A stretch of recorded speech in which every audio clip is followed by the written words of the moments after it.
When most people think about important issues, they think about ISIS and immigration laws. But we believe that other matters, such as alternative energy, deserve more attention.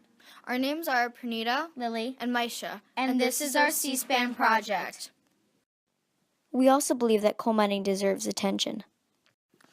There is a lot of coal mining in the United States, especially in Pennsylvania. Coal mining has been going on for a very long time, but it isn't an efficient way of harvesting energy. When explosions go off in the mines, the coal catches on fire and burns for a very long time. This releases harmful greenhouse gases and toxic chemicals into the environment.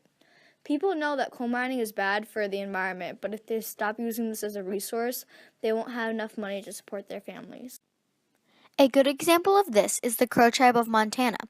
They are hesitant to stop coal mining because they are afraid it will hurt their economy. White Man Runs Him is currently a student teacher at Crow Agency Elementary School. Her husband works in an older coal mine, which opened on the reservation in the early 1970s. She says the proposed new mine, just a few miles from their house, would allow more families like hers to stay on their land and take part in Apsalica traditions. We need that coal. We depend on it for jobs, and then also like our roads, our schools, like this coal revenue, it provides for this community.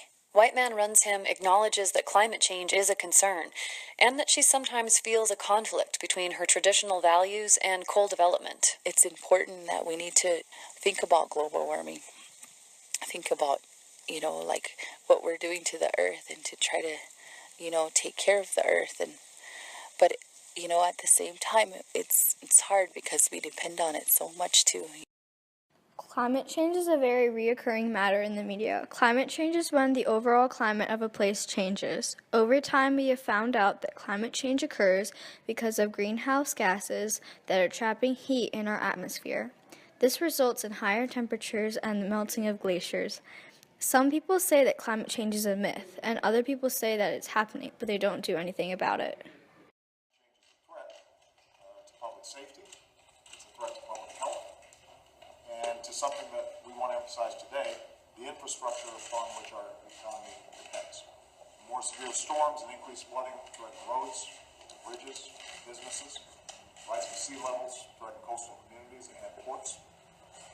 So climate change poses a direct threat to the infrastructure of America that we need to stay competitive in this 21st century economy. That means that we should see this as an opportunity to do what we should be doing anyway. That's modernizing our infrastructure, modernizing our roads, modernizing our bridges, power grids, our transit systems, and making sure that they're more resilient. That's going to be good for commerce, and it's obviously going to be good for communities. So the question is, fossil fuels or renewable energy? Fossil fuels have their pros and cons. They will eventually run out, and when they are used, they release enormous amounts of carbon dioxide into the air, which causes climate change. But they provide more jobs, and these jobs help the economy grow. But renewable energy never runs out, and they emit low amounts of carbon dioxide into the air, and this doesn't affect climate change. But switching from fossil fuels to an alternative energy source costs an enormous amount of money, and it provides less jobs.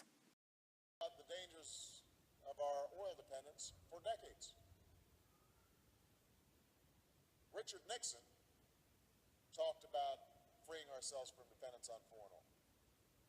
And every president since that time has talked about freeing ourselves from dependence on foreign oil. Politicians of every stripe have promised energy independence, but that promise has so far gone unmet. Since our economy relies heavily on the oil industry, people are hesitant to switch to alternative energy sources. Most people don't want to spend the money to put more efficient energy sources in, such as wind power, solar power, geothermal energy, hydroelectric energy, and biomass. We as a group believe that solar energy promises the most for America's future. This is a chart that compares how effective each substance is in providing power. As you can see, solar electricity and solar thermal heat are the most effective. In other words, solar energy provides the most power for both thermal heat and electricity when compared to other substances such as biomass, geothermal energy, and wind power. We think that the 2016 presidential candidate should focus on switching our economy from fossil fuels to alternative energy sources. This will not only benefit the environment, but this will also help secure a better future for America. Help protect the environment, and maybe one day we can live in a world where the environment doesn't need protection.